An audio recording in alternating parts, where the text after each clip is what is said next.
اللہ وسلم علیکہ یا حبیب اللہ۔ در نبی پر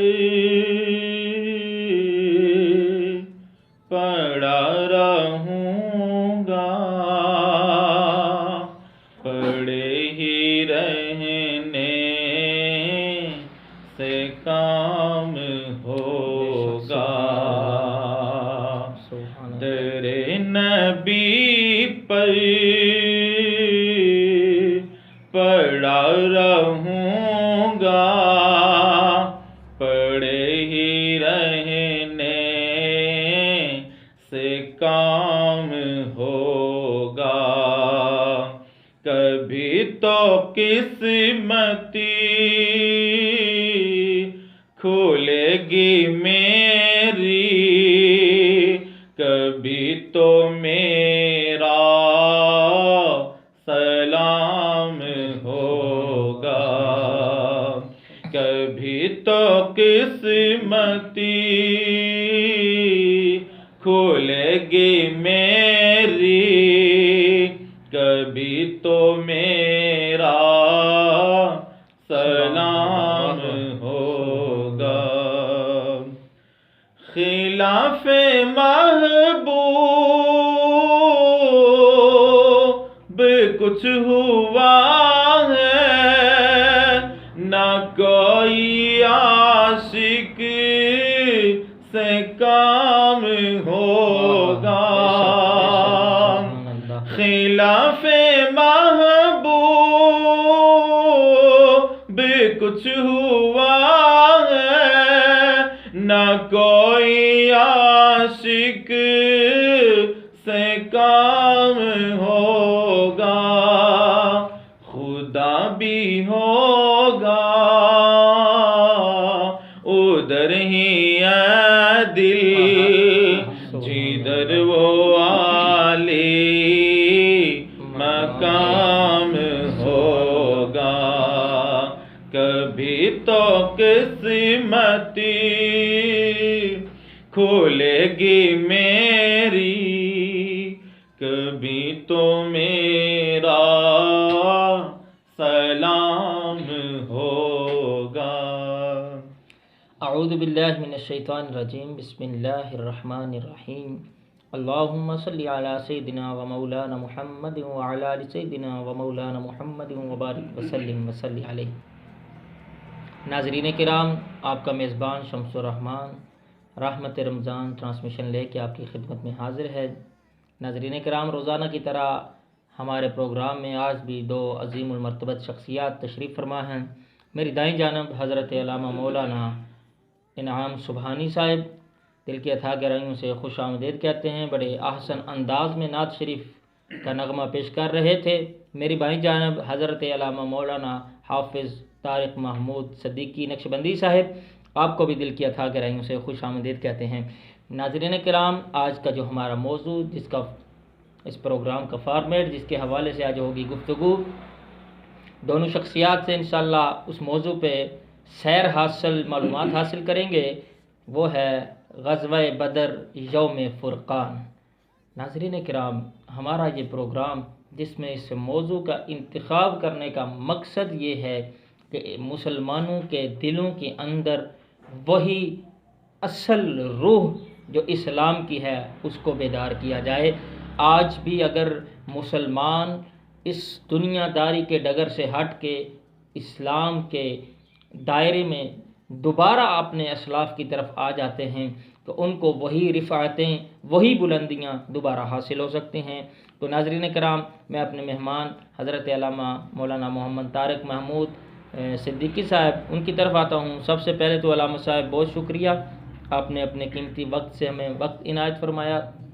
ساتھ ہی ہمارے ناظرین کو بتائیں کہ یہ غزوہ اور جنگ میں فرق کیا ہوتا ہے، اور غزوہ بدر کب ہوا اور کس تاریخ کو ہوا، اس حوالے سے ہمارے ناظرین کرام کو آگاہ فرمائیں۔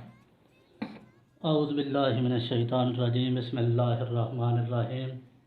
الحمدللہ رب العالمین والعاقبۃ للمتقین والصلاۃ والسلام علی سید الانبیاء والمرسلین وعلی آلہ وصحبہ اجمعین الصلاۃ والسلام علیک یا سیدی یا رسول اللہ وعلی آلک وصحبک یا سیدی یا خاتم النبیین آمین. اللہ رب محمد صلی اللہ علیہ وسلم نحن عباد محمد صلی اللہ علیہ وسلم صلاۃ و سلام علیک یا سیدی یا رسول اللہ. ناظرین السلام علیکم. میں سب سے پہلے اپنے میزبان حضرت علامہ قاری شمس الرحمان چشتی صاحب کا مشکور و ممنون جزاک اللہ جنہوں نے مجھے ادھر رحمت رمضان میں موقع دیا گفتگو کرنے کا، اور اس کے بعد جتنی بھی رحمت رمضان کی ٹیم ہے ان سب کا میں شکریہ ادا کرتا ہوں، جزاک اللہ اور دعا کرتے ہیں اللہ تبارک و تعالی ان کو مزید وسعت اور ترقی عطا فرمائے. آمین ثم آمین. جزاک اللہ علامہ صاحب. ناظرین سب سے پہلے جو مجھ پر سوال کیا گیا کہ غزوہ بدر کب ہوا اور غزوہ اور جنگ میں فرق کیا ہے. واہ. سب سے پہلے کفار مکہ مسلمانوں پر شروع ہی سے ظلم و ستم کر رہے تھے، بے شک. حتیٰ کہ نبی کریم علیہ السلام نے مسلمانوں کو حکم دیا کہ آپ مکے سے ہجرت کر کے مدینہ چلے جائیں. جس وقت مسلمان ہجرت کر کے مدینہ چلے گئے، پھر بھی کفار مکہ اور مشرکین مکہ حضور علیہ السلام کے غلاموں کے ساتھ اسی طرح کا سلسلہ جاری تھا. اور جب کبھی صحابہ نبی کریم علیہ السلام کے پاس آتے آ کر کہتے اللہ کے رسول ہمیں اجازت دیں کہ ہم ان سے مقابلہ کریں، تو نبی کریم علیہ السلام یہ کہہ کر روک دیتے کہ ابھی اللہ تبارک و تعالیٰ کی طرف سے حکم نہیں ہے. واہ. تو عزیزان گرامی قدر سن 2 ہجری کے اندر رمضان المبارک کے مہینے میں اللہ تبارک و تعالیٰ کی طرف سے اس کا حکم ہوا. تو نبی کریم علیہ السلام نے اپنے سارے غلاموں کو اکٹھا کیا اور پوچھا اے میرے غلاموں، نبی کریم علیہ السلام نے کہا کہ اے میرے غلاموں، اللہ تبارک و تعالیٰ کی طرف سے حکم ہوا ہے جہاد کا، تمہارا کیا خیال ہے؟ تو سارے صحابہ نبی کریم علیہ السلام کی بارگاہ میں یک زبان ہو کے کہتے ہیں اللہ کے رسول آپ ہمیں حکم کیوں نہیں دیتے، ہم سے مشورہ کیوں کر رہے ہیں، ہمیں حکم دیں، ہم آپ کے لیے اور اسلام کی خاطر ہم لڑنے کے لیے تیار ہیں. تو نبی کریم علیہ السلام میرے غلاموں میرے سامنے حضرت موسیٰ علیہ السلام کی قوم کا حضرت موسیٰ علیہ السلام کو جواب دینا موجود ہے. جس وقت حضرت موسیٰ علیہ السلام نے اپنی قوم سے کہا تھا کہ اللہ تبارک و تعالیٰ کی طرف سے جہاد کا حکم ہے، تو انہوں نے کہا تھا اے موسیٰ آپ خود جائیں اور اپنے رب کو لے جائیں، ہم یہاں بیٹھنے والے ہیں. تو نبی کریم علیہ السلام کی بارگاہ میں صحابہ ہاتھ جوڑ کر کہتے ہیں یا رسول اللہ ہم آپ کے آگے پیچھے آپ کے دائیں بائیں ہم لڑنے کے لیے تیار ہیں، ہم قوم موسیٰ کی طرح جواب نہیں دیں گے. تو عزیزان گرامی قدر اگر اس طرح کا جذبہ ہو تو پھر 1 10 پر اور 10 100 پر اور 100 1000 پر باری ہو جایا کرتا ہے. بے شک. تو عزیزان گرامی قدر سن 2 ہجری کے اندر یہ غزوہ بدر ہوئی. 17 رمضان مبارک جو کل 17 رمضان مبارک تھا اس دن. دوسرا سوال یہ تھا کہ غزوہ اور جنگ میں فرق کیا ہے. جس کے اندر نبی کریم علیہ السلام خود شریک ہوں اور شرکت کریں اس کو غزوہ کہا جاتا ہے، اور جس میں حضور علیہ السلام شریک نہ ہوں اس کو جنگ کہتے ہیں. یہ مختصر اس کا جواب ہے. واہ سبحان اللہ ماشاء اللہ. ناظرین کرام جس طرح حضرت صاحب نے بڑے آسان انداز میں ہمیں غزوہ اور جنگ کے اندر فرق بتایا، اسی طرح انہوں نے یہ بھی بتایا کہ یہ مارکہ یہ اسلام اور کفار کے درمیان فرق کرنے والا یہ پہلا مارکہ، یہ پہلا غزوہ ہوا، جس کے اندر جو تاریخ انہوں نے بتائی 17 رمضان المبارک اور 2 ہجری تھا. رمضان کے اندر مسلمانوں کے ایسے جذبات کہ انہیں نہ اپنی بھوک یاد رہی نہ انہیں اپنی پیاس یاد رہی، انہیں یاد رہا تو سرکار کے نالین پہ قربان ہونا یاد رہا. ناظرین کرام یہ جذبات اگر مسلمانوں کے اندر پیدا ہوں تو پھر وہی روح واپس آ جاتی ہے. تو میں آج اپنے دوسرے مہمان چونکہ ہمارے پروگرام میں ثنا خان اور عالم دین صرف ہوا کرتے تھے، لیکن ہمارے ساتھ دونوں شخصیات اس طرح کا اپنے اندر محبت پر جذبہ رکھتے ہیں. آج دونوں سے گفتگو ہوگی. میں قبلہ حضرت علامہ انعام سبحانی صاحب ان سے ملتمس ہوں، حضرت یہ بتائیے کہ جو غزوہ بدر کے حوالے سے ہم گفتگو کر رہے ہیں، اس میں فتح یاب ہونے والے یا شریک ہونے والے بدری صحابہ جو تھے، بدری اصحاب، ان کی تھوڑی سی فضیلت بیان کر دیجیے. بہت شکریہ. بسم اللہ الرحمن الرحیم.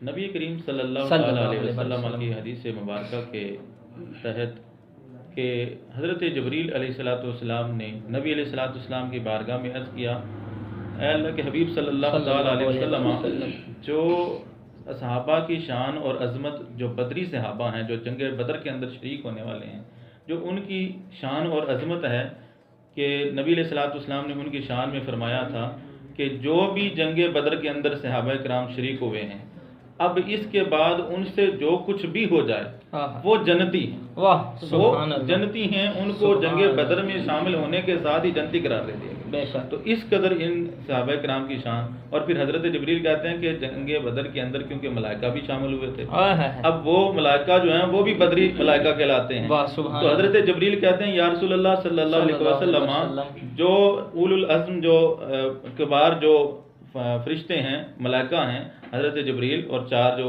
فرشتے ہیں، تو ان میں سے حضرت جبریل کہتے ہیں کہ ہمارے بعد، بڑے فرشتوں کے بعد اگر مرتبہ ہے تو ان فرشتوں کا مرتبہ ہے، ان کا مقام ہے جو جنگ بدر کے اندر ملائکہ شامل بے ہوئے، شک، بے جنہوں نے جنگ بدر کے اندر شرکت کی تھی۔ تو یعنی ان صحابہ کی بھی، جو بدری صحابہ ہیں، ان کی بھی شان اور فضیلت میں رسول اللہ صلی اللہ علیہ وسلم نے فرمایا کہ وہ جنتی ہیں، پہلے ہی بشارت دے دی، اور صحابہ کرام کے علاوہ جو بدری ملائکہ تھے ان کی بھی شان حضرت جبریل نے واضح فرما دی کہ حضرت جبریل کے بعد جو اول العزم جو ملائکہ ہیں، ان کے بعد اگر شان ہے تو وہ بدری ملائکہ کی۔ واہ سبحان اللہ۔ ناظرین کرام دیکھیں نا کتنا خوبصورت یہ دین اور اسلام کا جذبہ ہے کہ جس نے حضور علیہ الصلاۃ والسلام کے حکم پر لبیک پڑھا، جس نے کہا یا رسول اللہ یا حبیب اللہ ہم حاضر ہیں، اور اللہ کے حکم سے فرشتے بھی آئیں تو ان کا مرتبہ اس مارکے اور اس غزوہ کی وجہ سے بلند ہو جاتا ہے۔ تو ناظرین کرام دیکھیے، جتنا بندہ اپنے نبی کے ساتھ وفا کا تعلق رکھتا ہے اتنا ہی اس کا رتبہ اور مرتبہ بلند ہوتا ہے، اللہ اس کی اتنی ہی عزت افزائی کرتا ہے۔ تو میں اپنے دوسرے مہمان کی طرف آتا ہوں۔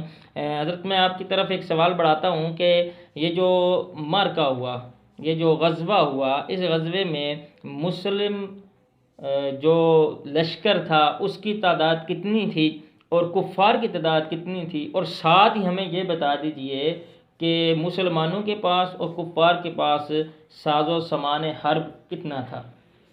شکریہ۔ بسم اللہ الرحمن الرحیم۔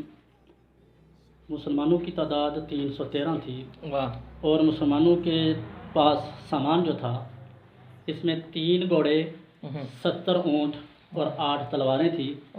جو مسلمانوں کی تعداد 313 تھی اس کے اندر 77 مہاجرین تھے اور 236 جو ہیں وہ انصار صحابہ تھے۔ واہ، اور اس کے مقابلے میں جو کفار کا لشکر تھا ان کی تعداد 1000 تھی، ان کے پاس 100 گھوڑے اور 700 اونٹ تھے، یہ ان کی تعداد تھی۔ واہ، کمال جواب دیا حضرت صاحب آپ نے کہ مسلمانوں کی تعداد، ناظرین کرام اگر دیکھا جائے تو مسلمانوں کی تعداد 313، گھوڑے بھی تھوڑے، لشکر جاہو جلال والا نہیں ہے، اتنی اس کے اندر ساز و سامان بظاہر دیکھنے والے، جیسا کہ لوگوں کے ذہن میں آتا ہے کہ اگر اسلام میں ہمیں سر بلندی چاہیے یا اپنے وطن عزیز کے لیے ہمیں بلندی چاہیے تو ہمارے پاس ساز و سامان حرب زیادہ ہونا چاہیے، ہمارے پاس جاہ و جلال زیادہ ہونا چاہیے، لشکر کی تعداد زیادہ ہونی چاہیے، لیکن ہمارا اسلام ہمیں بتاتا ہے کہ تعداد بے شک تھوڑی بھی ہو، جذبہ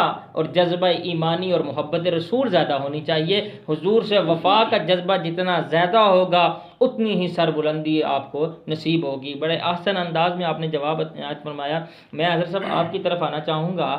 میرا سوال، چونکہ ہر چیز جو ہوتی ہے، جس طرح کے بندے کہتے ہیں کہ فلاں معاملہ ہوتا ہے، یہ کام ہم کریں گے، ہر انسان کے دل کے اندر ہے نا یہ ایک جذبہ پروان چڑھتا ہے کہ ہم نماز ادا کریں گے تو ہمیں فائدہ کیا ہوگا، ہم زکوٰۃ دیں گے تو فائدہ کیا ہوگا۔ اسی طرح اس مارکہ کے اندر جو شریک ہوئے اور اس مارکہ کے بعد مسلمانوں کو کیا فوائد حاصل ہوئے، اس پہ ذرا روشنی ڈالیے۔ بسم اللہ الرحمن الرحیم۔ اس جنگ کے دوران دیکھنے میں جو چیزیں سامنے آئیں اور اس سے جو فوائد حاصل ہوئے کہ جنگ بدر کے بعد، کیونکہ اس سے پہلے کفار جو تھے وہ مسلمانوں کے وجود کو تسلیم نہیں کر رہے تھے، وہ انکار کرتے تھے، مسلمانوں کے قوت کو جو وہ مانتے نہیں تھے، اور جب انہوں نے اپنی آنکھوں سے دیکھ لیا، اپنے حال کو دیکھ لیا، کہ ایک 313 صحابہ کدھر ہیں اور 1000 کا لشکر کدھر ہے.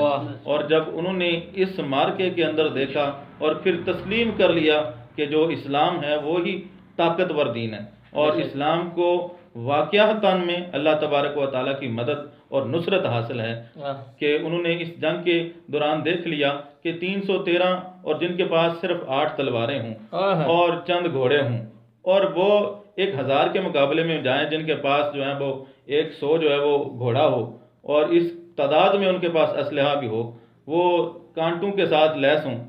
تو اس مقابلے میں دیکھا جائے تو صحابہ کرام کو اگر اس بات کا پتہ نہ ہوتا کہ اللہ تبارک و تعالیٰ نے ان کے ساتھ جو مدد کا حکم دیا ہے تو دیکھیں کہ یہ ایک عام حالات میں اگر کوئی بندہ یہ سچویشن دیکھتا ہے تو یہ خودکشی کے مترادف ہوتا ہے کہ اتنے لوگوں کے سامنے اتنے اسلحے کے سامنے جانا ایک خودکشی کے مترادف ہے. لیکن وہاں پہ انہوں نے یہ نہیں دیکھا کہ ہماری تعداد کم ہے، ہمارے پاس تلواریں کم ہیں، ہمارے پاس گھوڑے کم ہیں یا زرہ کم ہیں، بس یہ دیکھا کہ اللہ کے نبی کا حکم ہوا ہے اور اللہ کے نبی کے حکم کی تعمیل کرتے ہوئے جب وہ میدان میں کود پڑتے ہیں تو پھر اللہ نے ان کو وہ فتح اور نصرت عطا فرمائی کہ پھر اس کے بعد جو مسلمانوں کی داغ بیٹھی اس کے بعد وہ 1 سال کے لیے کفار جو ہیں اس جنگ کا بدلہ لینے کے لیے تیاری کرتے رہے. اور ناظرین کرام بڑے آسان انداز میں حضرت نے بتایا کہ مسلمانوں کے اندر جب جذبہ ایمان ہوتا ہے، جذبہ شہادت ہوتا ہے، محبت رسول ہوتی ہے اور حکم الہی کے اوپر اس کو بجا لانے کے لیے اپنی جان قربان کرنے کے نذرانے، یہ سارے معاملات جب شامل حال ہوتے ہیں تو پھر مسلمان سر بلندی کی ساری منازل طے کر لیتے ہیں. ناظرین کرام، وقت کے دامن میں اتنی وسعت نہ ہے کہ اس موضوع کو مزید بڑھایا جائے، بلکہ یہ موضوع تو ایسے موضوعات ہیں اگر ان پہ گفتگو کی جائے زندگی ختم ہو سکتی ہے. ان نیک اپنے اسلاف کی باتیں اور ان کے کمالات اور ان کی ساری خوبیاں گنتے گنتے زندگیاں ختم ہو سکتی ہیں، لیکن ان کی خوبیوں پہ ہم پورے اتر نہیں سکتے. ناظرین کرام، اپنے میزبان شمس الرحمان کو کل تک کے لیے اجازت دیجیے. اللہ نگہبان.